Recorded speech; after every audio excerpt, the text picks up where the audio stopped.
Some houses aren't just haunted, they're hungry. They feed on fear, on despair, on the very souls of those who dare to step inside. This is one of those houses, and this is its story. Emily had always been skeptical about the supernatural, but as she stood in front of the old mansion, her grandmother's final gift, she couldn't shake the feeling that something was wrong. The house loomed over her, its broken windows like hollow eyes, watching her every move. The wind howled and a crow cawed in the distance as if warning her to stay away. But Emily had nowhere else to go. She stepped inside, the door creaking loudly behind her. The air was thick with dust, and the faint smell of decay lingered in the air. As she explored the dimly lit interior, she couldn't shake the feeling that she wasn't alone.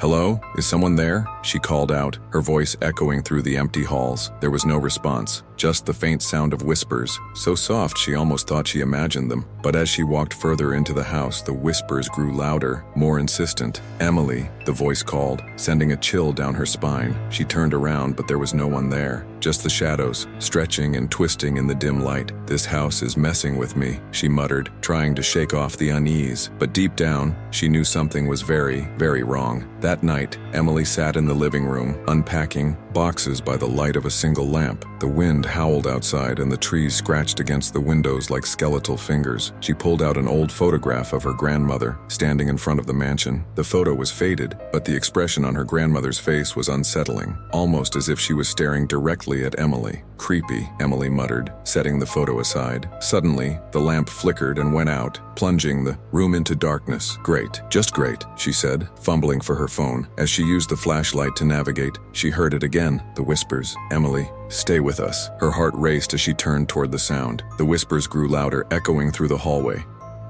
Her flashlight flickered, and for a brief moment she saw it, a shadowy figure standing at the end of the hall. She gasped, dropping her phone. When she picked it up, the figure was gone. "This house is messing with me," she whispered, retreating to her bedroom and locking the door behind her. But as she lay in bed, she couldn't shake the feeling that something was watching her, waiting. The next morning, Emily decided to explore the attic. The air was thick with dust and the smell of decay was stronger here. As she rummaged through the old boxes, she found something, a leather-bound diary hidden beneath a loose floorboard. She opened it, her hands trembling as she read the first entry. October 12th, 1985. "The house is alive. It speaks to me. Whispers, in the night. I've tried to leave, but it won't let me. It's hungry, and it needs to feed." Emily's heart pounded as she flipped through the pages. The diary was filled with frantic scribbles and drawings of strange symbols. Her grandmother's handwriting grew more erratic with each entry, as if she was losing her mind. "What the hell is this?" Emily whispered. As she read further, she discovered the truth. Her grandmother had performed a dark ritual to keep the house alive. The ritual required a sacrifice, a human soul. The final entry sent a chill down her spine. "Whoever reads this,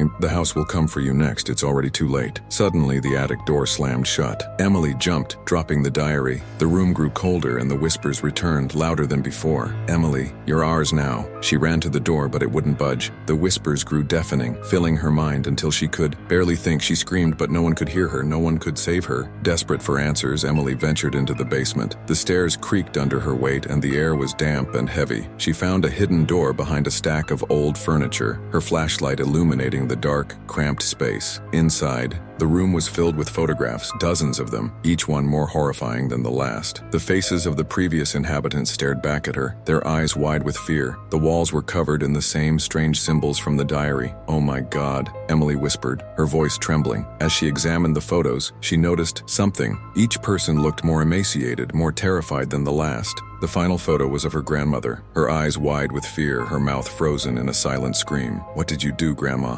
Emily asked, tears streaming down her face. Suddenly, the whispers returned, louder and more aggressive. The walls began to bleed, the symbols glowing faintly. Emily tried to leave, but the door slammed shut. "Stay with us, Emily. Forever," the voice whispered. She screamed, but no one could hear her. No one could save her. Emily woke up in her bedroom, disoriented and drenched in sweat. She thought it was all a nightmare, until she saw the diary on her nightstand, open to the final page. The words, "It's too late," were scrawled in blood. "I have to get out of here," she whispered, grabbing her keys and running downstairs. But the front door wouldn't open. The windows were sealed shut. The whispers grew louder, filling her mind until she could barely think. "Let me go," she screamed, collapsing to the floor. The walls began to close in, the whispers overwhelming her. She clutched her head, her screams echoing through the empty house. And then, silence. Days turned into weeks, and the mansion stood silent, waiting, until one day a new family arrived, unloading their car and laughing. The mother looked eerily similar to Emily, her smile bright and hopeful. "It's perfect," she said, stepping inside. As the door closed behind them, the whispers began again, soft and insistent. "Welcome home. Some houses aren't just haunted, they're hungry."